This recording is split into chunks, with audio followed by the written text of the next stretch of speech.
Cyberabad police के तहत मिर्चल Rajendra Nagar SOT police और जिरात के अफसरान ने मुश्तरका तौर पर धावे किए जो नकली बीजों की मुंतकिली की कोशिश के खिलाफ थे।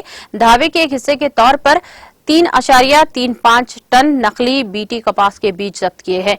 हमने 3 मुकदमा दर्ज किए हैं और 10 अफराद को गिरफ्तार किया है। जाली बीज के 14,850 थैले पकड़े गए। निर्मल से अब्दुल रज्जाक को मिर्चल में गिरफ्तार किया गया। गुजरात के कमलेश पाटिल ने मिर्चल रेलवे स्टेशन के गोदाम में नकली बीज रखे थे। उन्होंने गोदाम में जखीरा शुदा नकली बीज किसानों को फर्क करने का मंसूबा बनाया। मिर्चल एसओटी पुलिस ने खुफिया इत्तला पर छापा मारकर नकली बीज जब्त कर लिए। एक और मामले में राजेंद्र नगर में 800 किलो नकली एचटी बीटी कपास के बीज भी जब्त किए गए। The Cyberabad SOT Medshell Wing and Cyberabad SOT Rajanagar, local police and agricultural department officials andaru kalisi samyuktanga oka 3 godowns raid cheyadam jarigindi Medshell and Rajanagar loni. Raid chesi about 3.38 tons ante 3,380 kgs of spurious ఏదైతే cotton seeds ఉన్నాయో వాటిని seize చేయడం జరిగింది. Total 3 cases register చేశాము. అందులోని 10 మెంబర్స్ని arrest చేయడం జరిగింది. In addition to 3,380 kgs of spurious cotton seeds మనకి 14,350 ఈ పౌచెస్ కూడా అంటే ఫేక్ పౌచెస్ కూడా మనము రికవర్ చేయడం జరిగింది. ఇందులోని 3 కేసెస్ రిజిస్టర్ చేశాము. ఒకటేమో మేడ్చల్లోని and 2 other cases in Chevella police station. వివరాల్లోకి వెళ్తే మేడ్చల్ జోన్కి సంబంధించిన కేసు ఏదైతే ఉందో అది అబ్దుల్ రజాక్ అని నిర్మల్కి చెందిన ఈయన కల్మేష్ పటేల్ అని ఈయన గుజరాత్ నుంచి ఈ బీటీ కాటన్ సీడ్స్ అన్నది తెప్పించుకొని మన మేడ్చల్ రైల్వే స్టేషన్ దగ్గర ఒక గోడౌన్ లాగా అక్కడ పెట్టుకుని డంప్ చేసి పబ్లిక్కి ఎస్పెషలీ రైతులకి డిస్ట్రిబ్యూట్ చేద్దామని అని ఇంటెన్షన్తో ఇక్కడ డంప్ చేయడం జరిగింది. ఈ ఫస్ట్ కేసులోనే about 2.53 tons of banned BG3 and HT cotton seeds మనము రికవర్ చేశాము.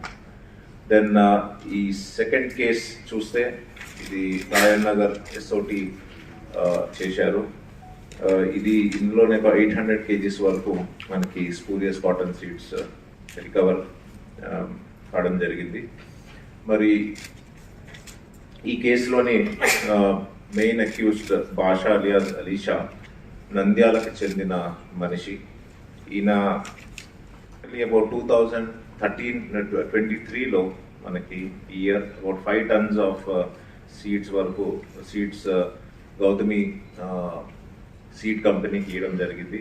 అందులో 800 kgs ఆఫ్ సీడ్స్ ఏదైతే ఉన్నాయో అవి జర్మినేషన్ టెస్ట్ ఫెయిల్ అవ్వడం జరిగింది. జనరలీ ఈ రిజెక్టెడ్ సీడ్స్ ఏదైతే ఉన్నాయో అవి జర్మినేషన్ టెస్ట్ ఫెయిల్ అయితే అవి డిస్ట్రాయ్ చేయవలసిన అవసరం ఉన్నది. కానీ ఈయన ఈ హెచ్డి కాటన్ సీడ్స్ అన్నది పెట్టుకుని మళ్ళీ ఈ రిజెక్టెడ్ కాటన్ సీడ్స్ అన్నది ఫార్మర్స్కి తక్కువ రేట్లోని అమ్మి ఇట్లా ఫ్రాడ్ చేస్తామన్నాడు.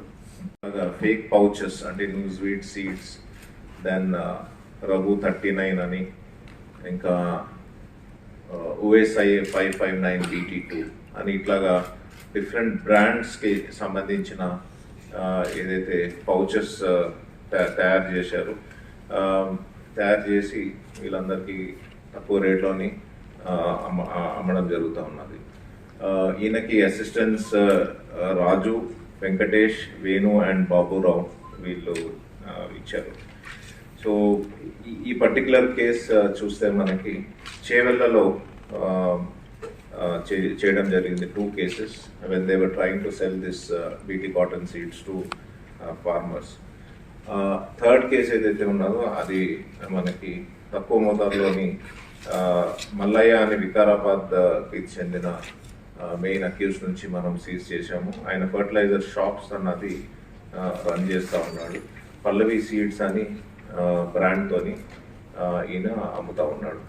సో ఇప్పటి వరకు సైబరాబాద్లోని మోర్ దెన్ 7 కేసెస్ మనం పెట్టాము. And about 7.6 tons of BT cotton వరకు మనం సీజ్ చేయడం జరిగింది. దీనిలోని మనకి ఎస్ఓటి ఎవరైతే constables and SI Suresh and Rohit ఉన్నారో వాళ్ళు చాలా కష్టపడి ఇన్పుట్ తెచ్చి మనకి మంచి వర్క్ అన్నది చేయడం జరిగింది. So will be shortly rewarding them handsomely also. ఈ నకిలీ విత్తనాలు రైతులకు చేరకుండా రాష్ట్ర ప్రభుత్వం గట్టి నిఘా పెట్టి చేయడం, కానీ కొంతమంది కేటుగాళ్ళు వాళ్ళు ఆధునికత ఉపయోగించుకొని, అంటే ఇప్పుడు ఏంటంటే ఈ పౌచెస్ ఇమిటేషన్ ఉంటాయి, ఇమిటేషన్ కూడా కరెక్ట్ నకిలీ కాకుండా మనం చూడగానే రైతులు కూడా గుర్తుపట్టలేరు. కాబట్టి ఏంటంటే రైతులకు ముఖ్యంగా రాష్ట్ర వ్యవసాయ శాఖ సూచనలు అంటే లైసెన్స్ పొందిన షాపులలో కొంటే మనము రక్షించబడతాము. అక్కడ ఏంటంటే మీరు కొన్న తర్వాత ఆ పౌచ్లంతా కూడా సీజన్ మొత్తం కూడా ఉంచుకోవాలి, బిల్లును కూడా దగ్గర పెట్టుకోవాలి. అలాంటప్పుడు ఏమవుతుంది అని అంటే ఎలాంటి మొలకెత్తకపోయినా జెనెటిక్లో ప్రాబ్లం వచ్చినా కానీ అది లైసెన్స్డ్ ప్రెమిసెస్ విత్తన చట్టాల పరిధికి లోబడి ఉంటుంది. కాబట్టి వాళ్ళ మీద యాక్షన్ ఇనిషియేట్ చేసి రైతుకి న్యాయం చేసే అవకాశం ఉంటుంది. కాబట్టి రైతులు ఇలా ఎక్కడైనా కానీ మనకు అట్రాక్టివ్ ప్యాకింగ్లో బయట అదర్ దాన్ అంటే ఇతర ప్రెమిసెస్ కాకుండా, లైసెన్స్ పొందిన ప్రెమిసెస్ కాకుండా ఎక్కడ అమ్మినా కానీ 1కి 2 సార్లు ఆలోచించాలి. సో ఈ రేట్లు కూడా ఏమవుతుందంటే మనకు ఆల్రెడీ సీజన్కి ముందు గవర్నమెంట్ మనకు రేట్ ఫిక్స్ చేసింది. BG1 rate 635, BG2 BT cotton 2 853. కానీ ఈ ప్యాకెట్లో రేట్ వచ్చేసి మనకి 930 అలా ప్రింట్ చేసి రైతులకు నేను నీకు సబ్సిడీ తక్కువ రేటుకి ఇస్తున్నానని నమ్మజెప్తారు. కానీ ఎప్పుడైతే మనకు గవర్నమెంట్ రేట్ ఫిక్స్ చేసిన దానికంటే తక్కువ ప్రింట్ చేసి తక్కువకి ఇచ్చినప్పుడు కంపల్సరిగా రైతు ఒక నిమిషం ఆలోచించాలి ఎందుకు తక్కువ వస్తుందని. సో ఆలోచించి కొనాలి. దీనికి ఏమైనా అనుమానం వచ్చినా ఎలాంటినా కానీ మా రైతు వేదికల దగ్గర మా వ్యవసాయ ఇప్పుడు రాష్ట్ర ప్రభుత్వం ఎక్స్టెన్షన్ సిస్టమ్ని చాలా స్ట్రెంథెన్ చేసింది. ప్రతి 500 ఎకరాలకు ఒక ఏఈఓ ఉంటారు, మీకు అందుబాటులో ఉంటారు, విలేజ్లోనే కూర్చుంటారు, రైతు వేదికలో కూర్చుంటారు. కాబట్టి వారికి మీకు ఎలాంటి అనుమానాలు వచ్చినా ఇది ఫోటో మీరు రావాల్సిన అక్కర్లేదు. జస్ట్ మీరు వాట్సాప్లో కూడా అందరికీ చాలా రైతులకి వాట్సాప్ ఫెసిలిటీ ఉంది. లేకపోయినా కానీ పక్కన వాళ్ళతో అయినా కానీ ఇది పెట్టించి ఇది నకిలీదా ఏదైనా, ఎందుకంటే దీని మీద ప్రెమిసెస్ అడ్రస్ కూడా ఉంటుంది. ఎవరు మార్కెట్ చేస్తారు, ఎవరు ప్రొడ్యూస్ చేస్తారు అన్న ప్రెమిసెస్ అడ్రస్ కూడా ఉంటుంది. ఆ అడ్రస్ కనుక ఏమాత్రం అనుమానం వచ్చినా కానీ మా వారికి పంపిస్తే డెఫినెట్గా మా వ్యవసాయ విస్తరణ అధికారులు కానీ మా మండల అధికారులు దాన్ని వెరిఫై చేసి కూడా కరెక్ట్ జెన్యూనిటీ చెప్పే అవకాశం కూడా ఉంది. కాబట్టి ఇంత రాష్ట్ర ప్రభుత్వం ఇన్ని చేస్తున్నా సహకారంతో మార్చి నుంచి జూలై వరకు కూడా ఎవ్రీ టైం నిఘా పెట్టడం వల్ల మనకు నాణ్యమైన సీడు రైతులకు చేరుతుంది. అయినా కానీ ఇంకా ఆ మాత్రం 0% చేయాలంటే రైతుల నుంచి కూడా సహకారం కావాలి. ఎందుకంటే ఈ రైతులు విలేజ్లోనే కొంతమంది తెలిసిన వాళ్ళే అమ్ముతుంటారు. కాబట్టి అలాంటి ఏ చిన్న ఇన్ఫర్మేషన్ చెప్పినా పక్కన ఉన్న పోలీస్ స్టేషన్లో కానీ వ్యవసాయ అధికారులకు కానీ ఇన్ఫర్మేషన్ ఇచ్చినా కానీ వారిని ఆ బారిని తప్పించడానికి కృషి చేస్తామని వ్యవసాయ శాఖ తరఫున విన్నవించుకుంటున్నాం.